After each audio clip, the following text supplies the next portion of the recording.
Good morning all. हमने application of differential calculus start किया था। ये मैंने करवा भी दिया था, काफ़ी क्वेश्चंस भी करवाए थे इसके, बट काफ़ी बच्चों को बहुत सारे डाउट्स थे, तो मैं कुछ एग्जांपल और करवा रही हूँ जिससे आपको ये जो टॉपिक है बहुत अच्छे से क्लियर हो जाए। तो फर्स्ट एग्जांपल है, sand he is pouring from a pipe eight a rate of 10 cc per second. The following sand from a cone on a ground in such a way that the height of the cone is always 1/5 of the radius of the base. How fast the height of the sand cone increase when the height is 6 centimeter. देखो पहले तो जो given है हम वो लिख लेंगे, ठीक है। जो नोटेशन है पहले हम वो लिख लेंगे। आर हम रेडियस मानेंगे, एच हम हाइट मानेंगे, वी हम वॉल्यूम मानेंगे और टी टाइम मानेंगे, ठीक है। अब हमें height is 6 centimetre, that is height कितनी देर की है, 6 सेंटीमीटर दी हुई है। अब हम फर्स्ट लाइन फिर से पढ़ते हैं, sand is pouring from a pipe eight a rate of 6 cc पर सेकेंड। cc पर second eight a rate of का मतलब कि कुछ चेंज हो रहा है, इस वैल्यू में कुछ चेंज हो रहा है, लेकिन ये दिया क्या हुआ है हमें। cc का मतलब है सेंटीमीटर, cc का मतलब है cube centimetre, cube centimetre, cube centimetre मतलब क्यूब में होता क्या है, सेंटीमीटर क्यूब पर सेकंड, इस तरह से ये दिया हुआ है हमें, ठीक है। अब क्यूब में हमें क्या वैल्यू दी होती है, वॉल्यूम दिया होता है। पर सेकंड का मतलब किसके विद रिस्पेक्ट टू, टाइम के विद रिस्पेक्ट टू उसमें क्या हो रहा है, चेंज हो रहा है। दैट इज़ हमें वॉल्यूम v में विद रिस्पेक्ट टू टाइम जो चेंज हो रहा है, दैट इज़ हमें dv/dt जो है वो हमें कितना दिया हुआ है, 10 cc पर सेकंड दिया हुआ है। The following sand from a cone on a ground in such a way that, जो सैंड है वो एक कोन की शेप ले रही है, ठीक है, ग्राउंड पे, in such a way that the height of the cone is always 1/5 the radius of the base. इन्होंने कहा है कि जब वो कोन की शेप ले रही है तो उस टाइम पे जो हाइट है वो हमेशा ही क्या हो रही है, रेडियस की 1/5 रह रही है, ठीक है। दैट इज़ हमारे पास जो हाइट है वो रेडियस की 1/5 होगी, दैट इज़ आर किसके, एच किसके इक्वल होगा, r/5 के इक्वल होगा, ठीक है। How fast the height of the sand cone increase, हमने किस में चेंज फाइंड करना है, हाइट में फाइंड करना है चेंज। कौन इंक्रीज की वो कितने इंक्रीज हो रही है with respect to time, time that is second, ठीक है। विद रिस्पेक्ट टू टाइम ही हम इसे फाइंड करेंगे क्योंकि हमें वॉल्यूम भी विद रिस्पेक्ट टू टाइम दिया हुआ है।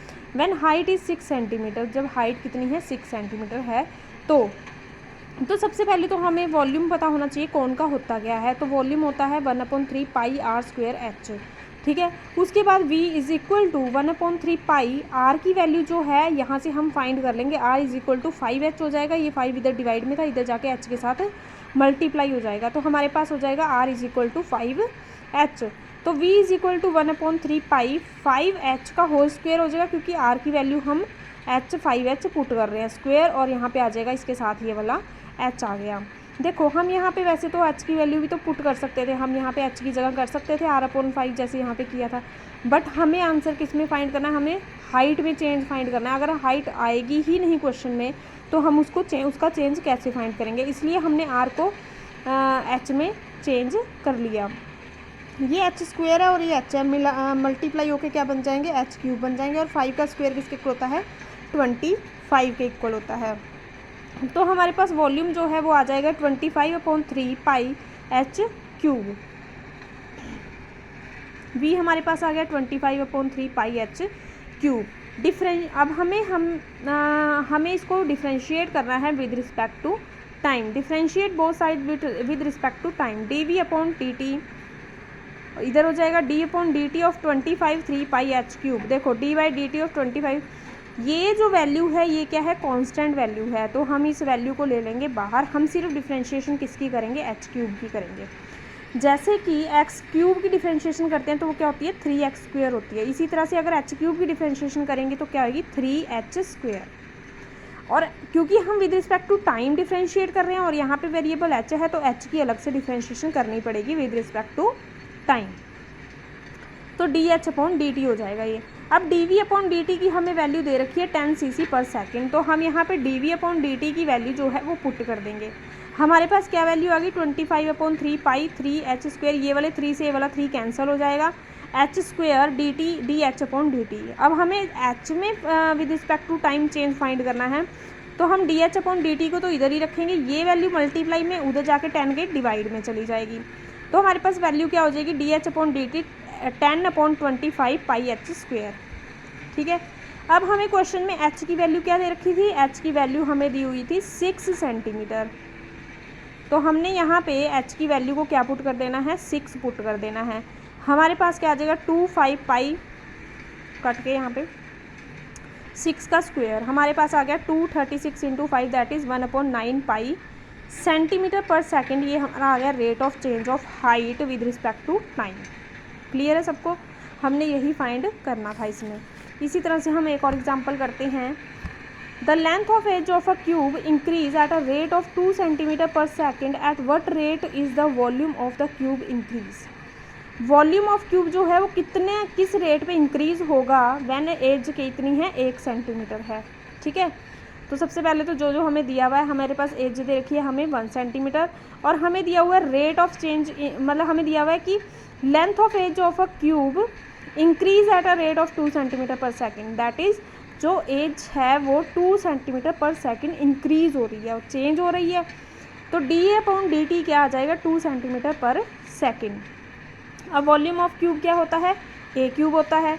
तो डी डिफ्रेंशिएट करेंगे विद रिस्पेक्ट टू टाइम, क्योंकि हमें वॉल्यूम में रेट ऑफ चेंज फाइंड करना है। d/dt ए क्यूब, जैसे एक्स क्यूब की डिफ्रेंशिएशन होती है 3x स्क्वायर, ए क्यूब की डिफ्रेंशिएशन हो जाएगी 3a स्क्वायर। और हम a को विद रिस्पेक्ट टू टाइम अलग से भी डिफ्रेंशिएट करेंगे मल्टीप्लाई करके, तो dA/dt आ जाएगा। अब हमें dA/dt क्या दिया हुआ है, 2 दे रखा है, तो हम यहाँ पे क्या पुट कर देंगे, 2 पुट कर देंगे। 3a square into 2 that is यहाँ पे हो जाएगा 6a स्क्वायर, इसको हम मान लेंगे थर्ड। अब यहाँ पे हमें a की वैल्यू क्या पुट करनी है, 1 पुट करनी है। 1 पुट करेंगे इन इक्वेशन थर्ड में। dV/dt, अगर a की वैल्यू 1 है तो क्या होगी, यहाँ पे 1 वैल्यू पुट कर दी तो 1 का square 1, 6 into 1 6 centimetre cube per second. ये हमारे पास rate of change of v आ जाएगा विद रिस्पेक्ट टू टाइम। ठीक है, यही हमने निकालना था। At what rate is the volume of cube increase, तो ये कितना इंक्रीज हो रहा है, 6 सेंटीमीटर क्यूब पर सेकेंड। ठीक है, next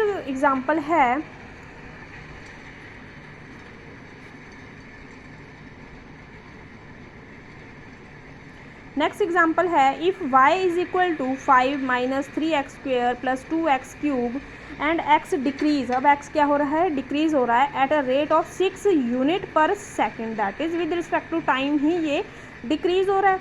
how fast the slope of the curve changes when x is equal to कितनी है, 7 है। तो y हमें दे रखा है 5 minus 3x square plus 2x cube. ठीक है, ये y दे रखा है हमें, और हमें दिया हुआ है कि जो x है वो डिक्रीज हो रहा है with respect to time, that is dx/dt। अब यहाँ पे इसके साथ माइनस साइन आएगा क्योंकि डिक्रीज हो रहा है। अगर इंक्रीज होता है तो हम उसको पॉजिटिव लेते हैं, लेकिन अगर डिक्रीज होता है तो वो वैल्यू जो हमें दी होती है हम उसको नेगेटिव लेते हैं। तो -6 सेंटीमीटर पर सेकेंड। अब हमें बोला है कि हाउ फास्ट द स्लोप हमें पता है m होती है, m का फॉर्मूला होता है dy/dx। हम फाइंड करेंगे y को with respect to x differentiate करके, d/dx हो जाएगा 5 minus 3x square plus 2x cube. 5 की डिफ्रेंशिएशन हो जाएगी 0, माइनस 3x स्क्वायर की डिफ्रेंशिएशन होगी 2x प्लस 2x क्यूब की होगी 3x स्क्वायर। मल्टीप्लाई करके हमारे पास ये वैल्यू आ जाएगी, हमारे पास आ गया m is equal to -6x plus 6x square. ठीक है, अब हमने डिफ्रेंशिएशन करनी है विद रिस्पेक्ट टू टाइम, क्योंकि हमें स्लोप में चेंज फाइंड करना है कि कितना चेंज होगा। ठीक है, तो विद रिस्पेक्ट टू टाइम इसको डिफ्रेंशिएट कर देंगे, dm/dt हो जाएगा इधर dy/dt of -6x square plus 6x square. -6 as it is आ गया, x की डिफ्रेंशिएशन हो जाएगी 1, 6 as it is, x square की डिफ्रेंशिएशन होगी 2x। अब हम x की डिफ्रेंशिएशन कर रहे हैं विद रिस्पेक्ट टू टाइम, तो हमारे पास वैल्यू होगी dx/dt, साथ में इसके मल्टीप्लाई होएगा। जो dx/dt है उसकी वैल्यू हमारे पास यहाँ पे क्वेश्चन में क्या दे रखी है, -6 दी हुई है, तो हम यहाँ पे क्या पुट कर देंगे, -6 पुट कर देंगे dx/dt की जगह। तो हम मल्टीप्लाई करेंगे इसको अंदर, तो हमारे पास वैल्यू क्या बनेगी यहाँ पे, dm/dt is equal to 36 minus 72x, ये हो जाएगी थर्ड इक्वेशन। अब x की वैल्यू 7 दे रखी है, तो हम यहाँ पे x की वैल्यू 7 पुट करेंगे। 7 पुट किया तो हमारे पास आंसर आ गया -468 centimetre per second. That is m में जो चेंज होगा वो क्या होगा, -468 सेंटीमीटर पर सेकेंड। ठीक है, नेक्स्ट एग्जाम्पल है, a particle is moving in a straight line in such a way that the displacement after a time t is given by s is equal to 1 by 2 vt, where v is the velocity of the particle, then prove that acceleration is constant। हमने ये prove करना है कि जो acceleration है वो क्या है, constant है। ठीक है, हमने ये प्रूव करना है कि acceleration क्या है, constant है। ठीक है देखो acceleration अगर constant है, एक्सेलेरेशन कोई भी कांस्टेंट वैल्यू है, मान लो k है, अगर एक्सेलेरेशन कांस्टेंट वैल्यू, हमने ये प्रूव करना है, that is dv upon dt जो है वो क्या होना चाहिए, k होना चाहिए। अगर हम d square upon dt square find कर रहे हैं तो कांस्टेंट वैल्यू की डिफरेंशिएशन क्या होती है, ज़ीरो होती है। तो हमारे पास अगर ये वैल्यू आ जाती है कि dv square upon dt square zero, इसका मतलब ये ऑटोमेटिक प्रूफ हो जाता है कि dv अपॉन dt जो था वो एक कांस्टेंट वैल्यू थी, तभी उसकी डिफरेंशिएशन ज़ीरो हुई है। ठीक है, तो हम यहाँ पे यही प्रूफ करेंगे। हमें क्वेश्चन में दिया हुआ है पार्टिकल मूव कर रहा है on straight line, displacement S है, टाइम दिया हुआ है टी, और हमें एस दिया हुआ है 1/2 वी टी। दोनों ही वेरिएबल हैं, हम नहीं कह सकते कि इसमें से कोई कांस्टेंट वैल्यू है, क्योंकि वेरिएबल भी चेंज हो, वेलोसिटी भी चेंज होएगी और टाइम भी चेंज होता रहेगा। और वी इसमें वेलोसिटी दे रखी है और हमें प्रूफ करना है एक्सेलरेशन क्या है, कांस्टेंट वैल्यू है। तो हमने सबसे पहले एस ले लिया, डी, हमें एक्सेलरेशन का फॉर्मूला पता होना चाहिए क्या होता है। एक्सेलरेशन होता है D we upon D t, that is v का फॉर्मूला होता है d S upon D t. तो वी की जगह अगर d S upon D t find करेंगे तो पुट करेंगे तो आएगा d upon D t, d S upon D t. ठीक है, हम क्या करेंगे, डी एस हमें ऐसे दे रखा है, उसको with respect to time differentiate कर देंगे। तो यहाँ पे D S upon D T आ जाएगा is equal to D by D T of 1/2 V T. ठीक है, 1/2 हमने बाहर ले लिया, और यहाँ पे वी टी दैट इज़ हमारे पास यहाँ पे कौन सा प्रोडक्ट फॉर्मूला लगेगा, हमारे पास कौन सा फॉर्मूला है, यहाँ पे प्रोडक्ट रूल है। प्रोडक्ट रूल में क्या होता है कि पहला फंक्शन एज इट इज़ आता है, दूसरे की डिफरेंशिएशन करते हैं, फिर प्लस दूसरा फंक्शन बाहर आता है, पहले की डिफरेंशिएशन करते हैं। ठीक है, first function as it is लेते हैं हम, सेकंड की डिफरेंशिएशन करते हैं, फिर सेकंड बाहर लेते हैं और फर्स्ट की डिफरेंशिएशन कर देते हैं। तो यहाँ पे ऐसे ही करेंगे, 1/2 तो ले लिया हमने बाहर, हमारे पास पहला फंक्शन क्या है v, हमने बाहर ले लिया D T by D T करेंगे, plus t as it is लेना है, हमने डिफरेंशिएशन किसकी करनी है, D we upon D T. अब देखो यहाँ पे D T upon D T है, t की डिफरेंशिएशन क्या हो जाएगी, मतलब 1 हो जाएगी। तो हमारे पास वैल्यू क्या आ जाएगी यहाँ पे, D S upon D t is equal to 1/2 v plus d t d we upon D t. ठीक है, अब क्योंकि हमें एक्सेलरेशन फाइंड करनी है तो हम इसकी दोबारा से डिफरेंशिएशन करेंगे, D upon D t, d S upon D t तो आ गया, जो वैल्यू आएगी उसकी दोबारा से डिफरेंशिएशन करनी है हमें। जब हम अगेन डिफरेंशिएशन करेंगे, यहाँ पे आएगा अगेन डिफरेंशिएशन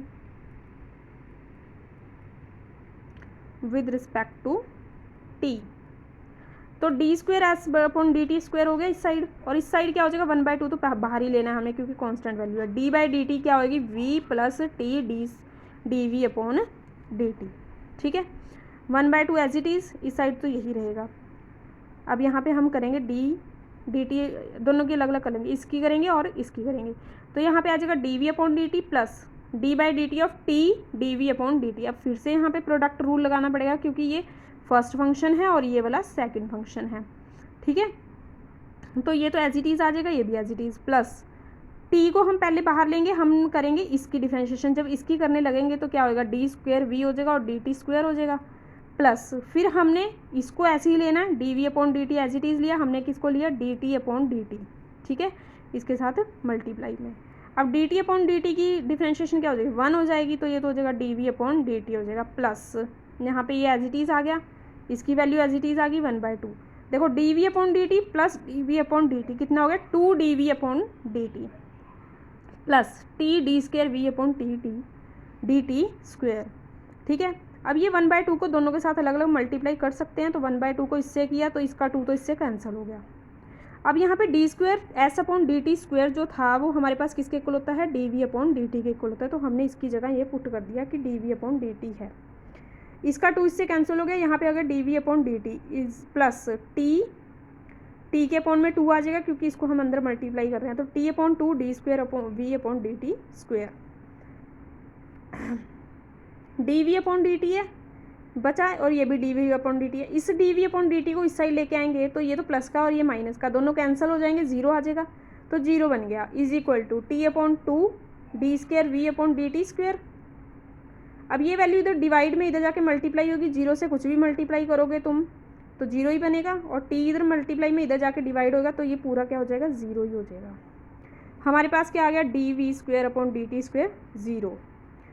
देखो यही हमने प्रूफ करना था, मैंने यही बताया था कि dv²/dt² क्या आना चाहिए, 0 आना चाहिए। तभी इसका मतलब क्या होगा कि dv/dt जो है वो एक कांस्टेंट वैल्यू है। ठीक है, तो हम यहाँ पे लिख सकते हैं hence dv/dt is equal to k, और ब्रैकेट में लिखना है constant, that is acceleration is constant. ठीक है, तो ये प्रूफ हो जाता है कि एक्सेलरेशन क्या है, यहाँ पे कांस्टेंट है। ठीक है, इसी तरह से और भी इसमें क्वेश्चंस होंगे, तो वो आपने खुद ट्राई करने हैं और करने हैं। करने के बाद जो नहीं समझ में आएगा आप लोग वो मुझसे पूछ सकते हो। Okay, thank you.